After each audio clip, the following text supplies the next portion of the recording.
Olá pessoal, tudo bem? Seja bem-vindo a mais um vídeo do canal. E nesse vídeo eu quero falar para vocês de uma forma bem simples como a mente funciona. Primeiro que todo mundo deveria saber como a mente funciona, até porque é ela que controla a nossa vida, é ela que traz a saúde para o nosso corpo.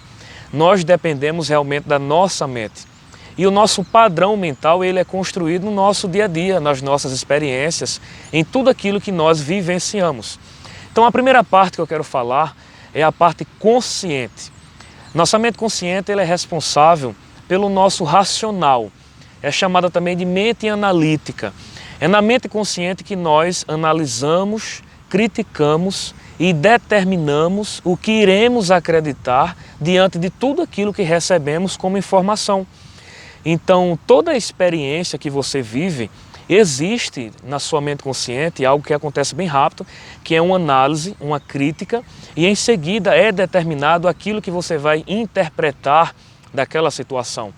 Então vamos lá, vou dar um exemplo aqui. Se uma pessoa chega para você e diz que você está muito bonito naquele dia, então o que é que você vai fazer automaticamente? Você vai analisar por que essa pessoa está dizendo isso de mim, né? Você vai criticar, você vai olhar para você mesmo e vai se perguntar, será que eu estou bonita mesmo? E em seguida você vai determinar se você acredita ou não naquilo que ele está dizendo. Se de repente essa pessoa está mal intencionada, você vai dizer, não estou não. Eu acho que ele está dizendo isso porque ele está com algum interesse em mim, está querendo ganhar alguma coisa de mim. Enfim, vai depender da forma que você analisa. E assim é em tudo na sua vida. Aí eu vou dizer um detalhe bem importante aqui. Porque mediante o nível de maturidade que você tem, a sua interpretação, ela se torna diferente, ela se torna mais madura. Uma criança, por exemplo, ela pode acreditar que existe Papai Noel, ela pode acreditar em um monte de coisas que não existem, mas para ela é uma verdade, porque o nível de maturidade dela não faz ela analisar, criticar e determinar de uma forma madura.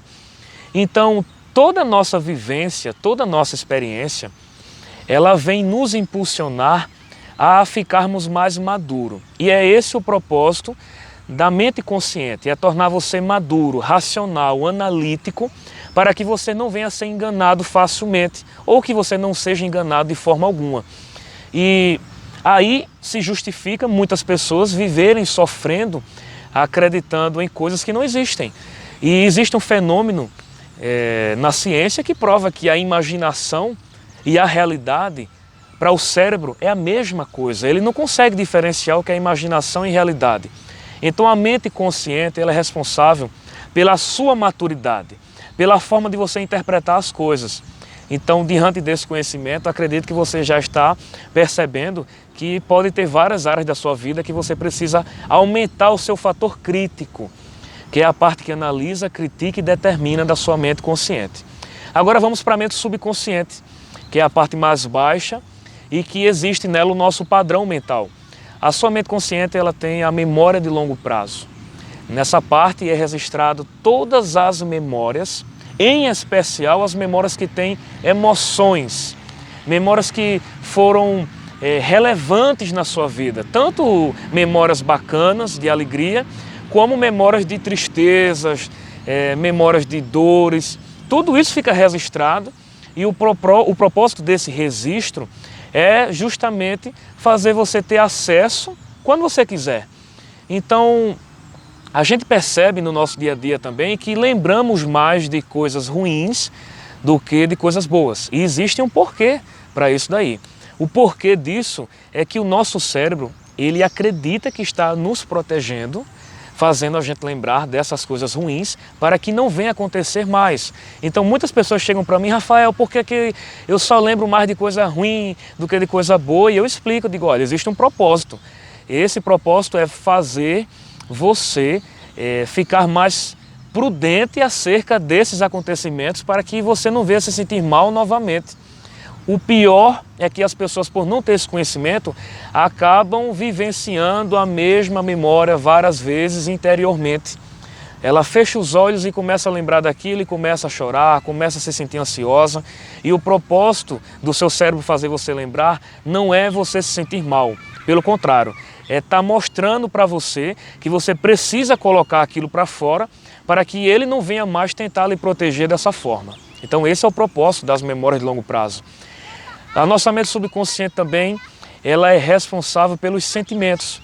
E os sentimentos é algo que a gente tem que ter muito cuidado de como estamos interiorizando esses sentimentos. Se você está armazenando sentimentos de tristeza, de culpa, de dor, de perca, tudo isso vai trazer desconfortos para você e é isso que você mais vai sentir no seu dia a dia. Então, se você busca ter memórias de alegria, de prazer, memórias onde envolvem cenas agradáveis, é isso que vai refletir na sua vida com muita frequência quando você estiver sonhando, quando você fechar seus olhos, quando você estiver vivenciando o seu dia a dia, é isso que mais vai reproduzir na sua vida. Até porque os nossos pensamentos é uma influência daquilo que consumimos, em especial na nossa visão e na nossa audição. Tem muita gente que vive consumindo cenas de terror em filmes, cenas de acidentes, de crimes, e fica enchendo o subconsciente dessas informações e depois ficam com medo disso aí mesmo que ela consumiu. Então, você é aquilo que você pensa realmente no seu dia a dia. E esse pensamento vai ter uma influência daquilo que você vive consumindo. Então, fique alerta acerca daquilo que você está consumindo, de palavras que você está escutando, de coisas que você está vendo, de companhias que você está convivendo. Tenha cuidado, porque você vai reproduzir isso na sua vida. Inclusive a inteligência emocional, em sua teoria, ela diz que nós somos a consequência das 5 pessoas mais próximas que vivem perto de nós, né? Então você tem essa influência. O ser humano, quanto mais imaturo, ele é influenciado, e quanto mais maduro, ele se torna influenciador. Todo mundo é assim. Então nosso subconsciente também é um local de sentimentos. Nosso subconsciente também é um local de crenças, porque nós somos aquilo que acreditamos. Depois das experiências vividas com sentimentos, vão se formando crenças. E por que é que uma pessoa ela é de uma religião e o irmão é de outra? Porque aqui uma pessoa ela é viciada em cigarro e a outra pessoa tem aversão a cigarro. Porque tudo isso são crenças que se formam na mente daquela pessoa. Tem gente que fuma porque gerou uma crença de que fumar dá prazer, que fumar a pessoa fica mais relaxado, por exemplo. Já a outra pessoa, ela associou o cigarro à dor, né? E ela simplesmente fica aversiva e não gosta nem estar perto de quem está fumando, né? Estou só dando exemplos que você já vai tirando para a sua vida em geral. Tem pessoas que elas simplesmente são de uma religião, por exemplo, católica, ou espírita, que são religiões mais populares aqui no Brasil, a outra é evangélica também, outra religião popular. Então por que isso? Porque a experiência que ela teve naquele local trouxe um sentimento que formou uma crença. Ela se sentiu bem naquele local. E a nossa mente ela funciona assim, ela vai fazendo a gente gostar mais daquilo que gera mais prazer. E a outra parte que eu quero falar, que está tudo interligado, que é a parte dos hábitos, nós vamos formando os nossos hábitos de acordo com aquilo que a nossa mente interpreta que é melhor para nós. Só que nessa interpretação algumas pessoas erram, né? Acabam associando ao prazer, na verdade, aquilo que tem dor. E acabam ficando escrava disso. E a nossa mente subconsciente em si, se a gente não tomar a gestão dela, né? Se a gente não assumir o controle dela, a gente vira escravo dela. Essa é a importância de a pessoa ter o controle da sua mente, fazendo uma terapia, passando por um autoconhecimento, sabendo fazer auto-hipnose, que isso é ensinado na terapia também, porque o seu padrão mental, ele define quem você é. E a sua mente subconsciente, ela representa 95% daquilo que você tem como comportamento no seu dia a dia. A sua mente consciente é apenas 5%. Por isso as pessoas têm força de vontade de mudar e essa força de vontade acaba com pouco tempo. Por quê? Porque ela é escrava de um padrão que já está construído. E a hipnose, que dá o acesso ao subconsciente, dá essa possibilidade de você mergulhar nessa programação e ir alterando através de técnicas, ok? Então o subconsciente é local de memórias de longo prazo, de sentimentos, de crenças e de hábitos. Falando ainda sobre crença, você é aquilo que você acredita. Você não consegue compreender o que o outro gosta e você gosta diferente porque as experiências dele foram outras. E você tem que ter empatia para entender que essa pessoa pensa diferente de você porque a experiência dela foi outra, que formou aquela crença. E se você for admirado por essa outra pessoa, de repente essa pessoa começa a imitar você, o que a gente chama de modelagem.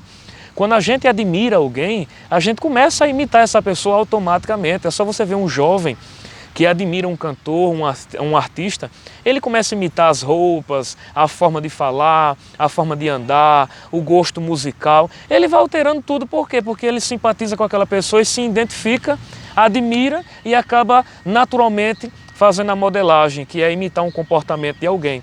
Então tenha muita empatia com as pessoas, que você vai compreender que as crenças delas foram formadas pelas experiências, mas que tudo isso pode ser alterado, ok?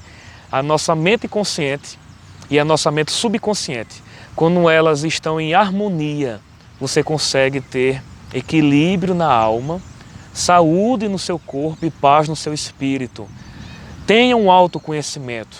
Busque olhar para você e fazer uma pergunta: por que eu sou assim? Por que eu falo isso? Por que eu faço assim? E você vai ter a resposta e você vai entender que muita coisa que tem na sua vida é somente uma repetição, talvez de um comportamento aprendido com alguém que criou você, sem falar que 30% em você é genética, 20% em você é um comportamento aprendido e 50% é um livre-arbítrio. Então, existe 50% de você que quer mudar, mas não consegue vencer porque existe 50% que já está programado, que é a sua genética, que representa 30%. Nessa genética vem estética e vem temperamento e vem memórias também.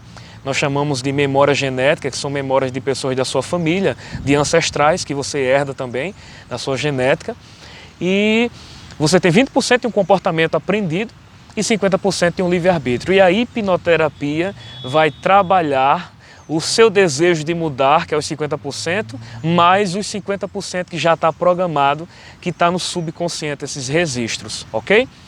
Então, eu acredito que ficou bem definido o modelo da nossa mente, de uma forma bem simples. Curta esse vídeo, se você gostou. Se inscreva no canal se não é inscrito.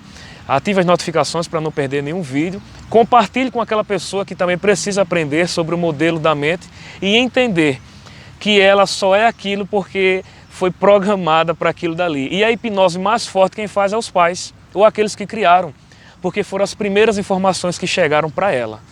Tá bom? Então, um grande abraço e até um próximo vídeo.